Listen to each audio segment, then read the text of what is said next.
U.S. diplomacy has been a hot topic in the news over the last few weeks, leaving many people with questions about foreign policy. Coming up, MCTV's Gina Rangel has a special look at an event that brought 4 VIPs to campus to help answer some of those questions. Students looking for summer employment had a chance to meet with representatives from dozens of companies this week. Find out how one annual event gave any Red Raider the opportunity to find a job. Next. And the Lady Raider basketball team is getting ready for the Big 12 tournament after finishing the regular season this week. MCTV's Aditya Sahasrabudhe has the details in the team's latest contest at the USA, along with a look at professional soccer and sports. This is the MCTV Weekday Update. Welcome to the Thursday edition of the MCTV Weekday Update. I'm Holden Wright. And I'm Costanza.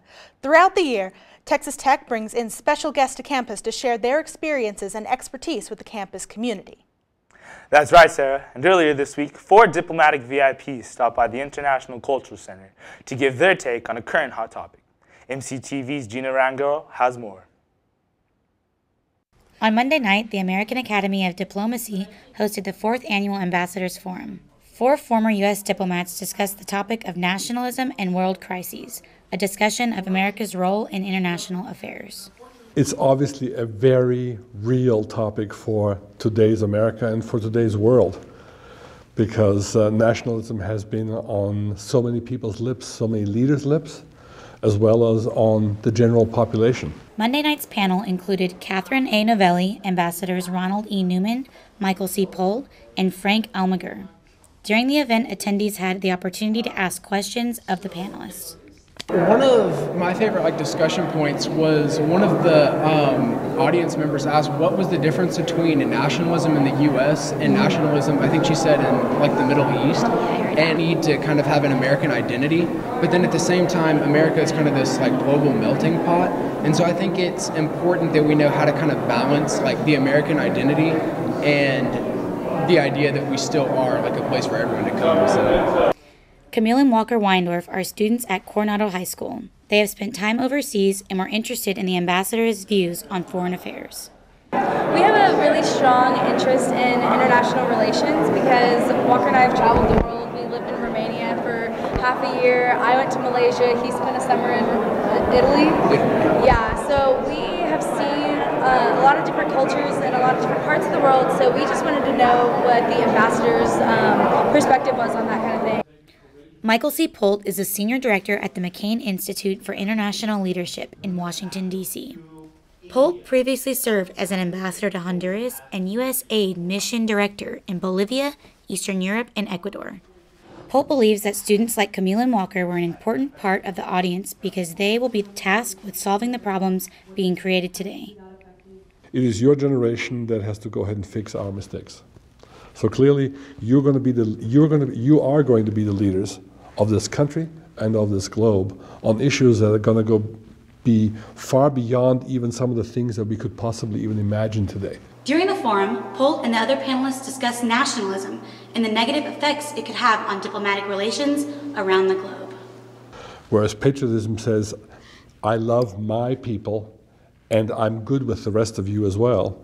Nationalism is, I love my people and therefore there has to be something wrong with the other side. And that is not a constructive impulse, particularly not for diplomacy, the world that I come from.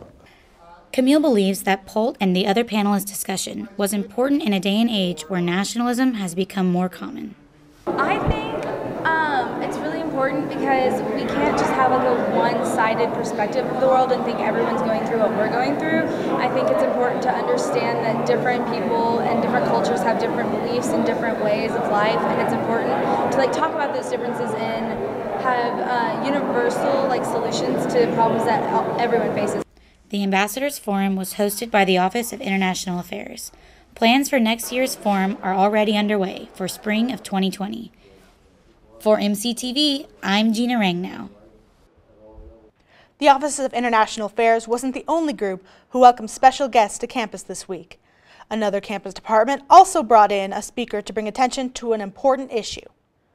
Yesterday morning, the College of Education's Doctoral Support Center welcomed Dr. Lawrence Parker from the University of Utah to the Sub-Matador Room. Parker gave a lecture on the topic Critical Race Theory, giving voice to the silenced. The lecture focused on the concept of critical race theory, which focuses on institutional racism and oppression created by law and policy. The lecture was followed by a Q&A and discussion section, and then attendees broke off into small groups. Yesterday's event was one of 4 events taking place this spring during the 2019 Race, Racism, and Public Spaces series.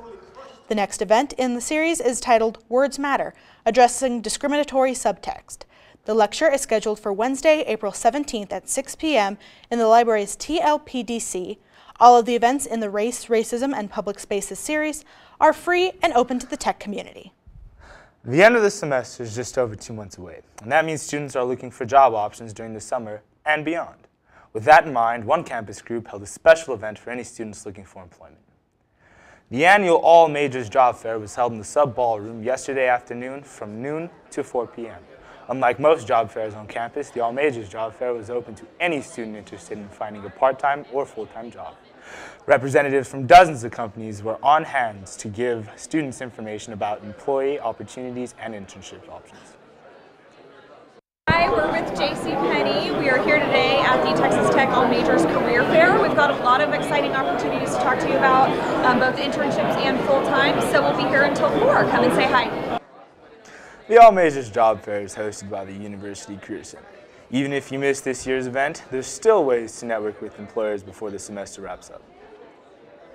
Just visit careercenter.ttu.edu for more information.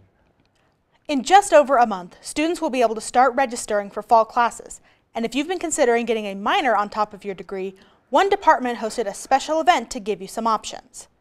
On Tuesday, the Department of English held a minor fair in the English building's second-floor atrium from 11 a.m. to 1 p.m.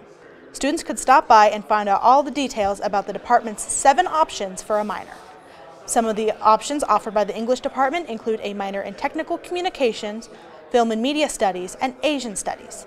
Attendees were also able to enjoy free pizza and enter a raffle to win prizes.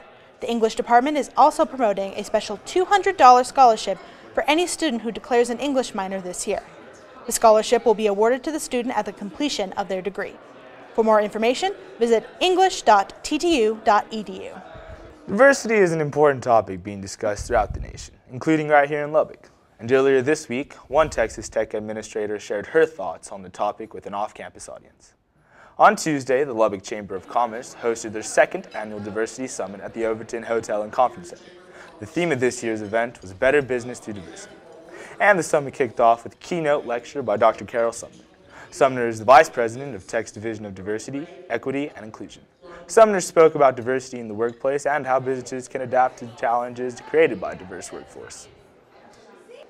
The bottom line of all this is talking about respect and being able to understand and tolerate each other in the workplace, obviously, to better working conditions. So it's all about that environment. It's all about understanding diversity and equity and inclusion and understanding what it means, not only in Lubbock, but especially in all of the various businesses around town. Following the keynote lectures, attendees had the chance to attend 6 different breakout sessions converging various topics. Monday's Diversity Summit wrapped out at around 6:30 p.m.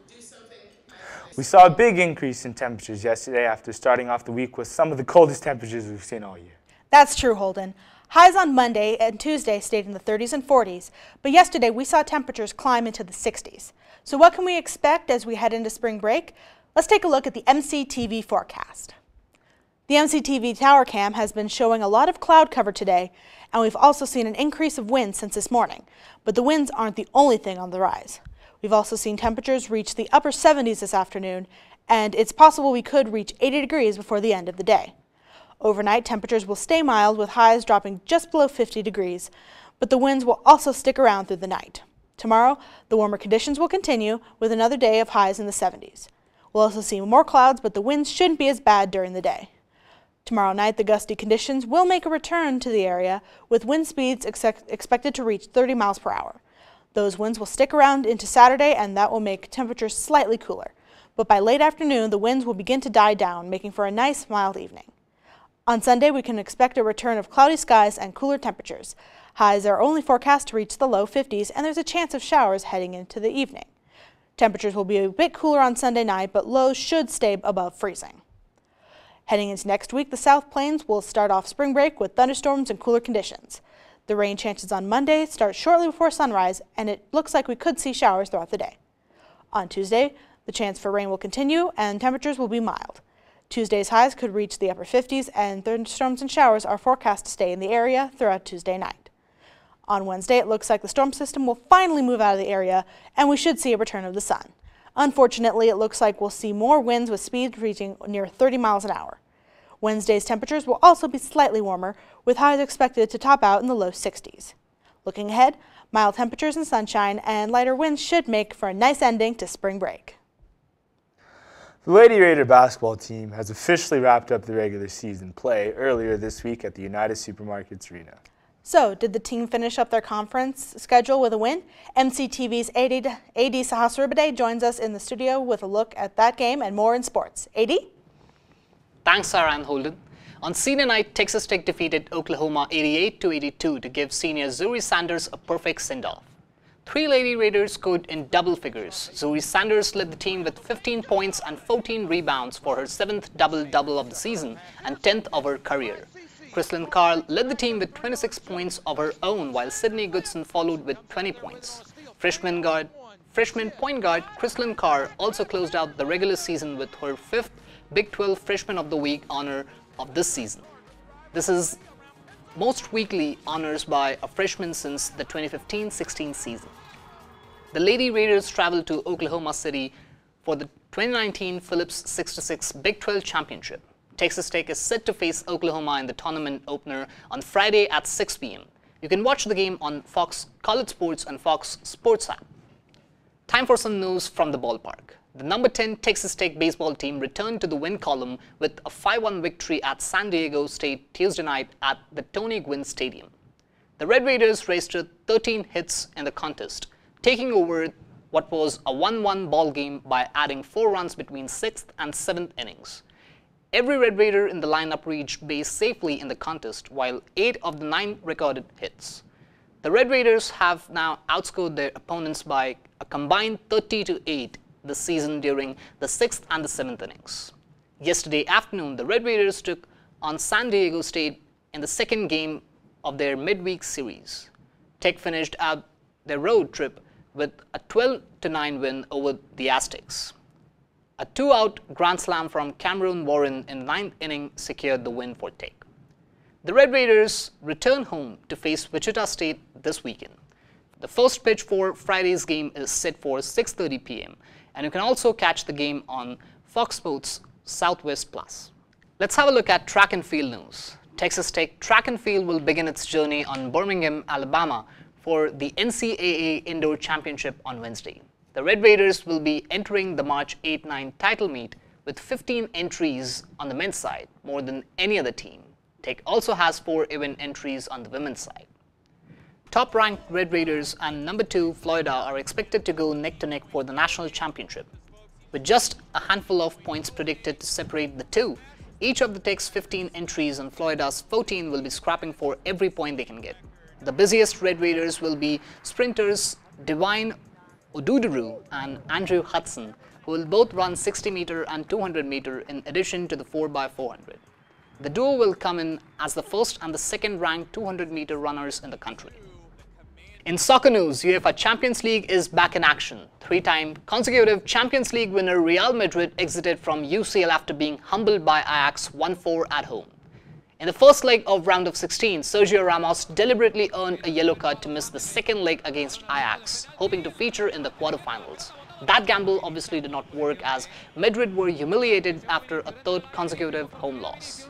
Tottenham broke the unbeaten home record of Borussia Dortmund this season while also progressing to the quarterfinals after a 1-0 victory over the German league leaders. Captain Harry Kane sublimely scored the winner in the 48th minute to break millions of Dortmund fans' hearts.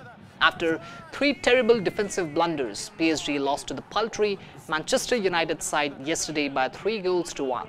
Now Paris Saint-Germain fans have only 2 things left to do: keep their mouths opened and scratch their hair in disbelief.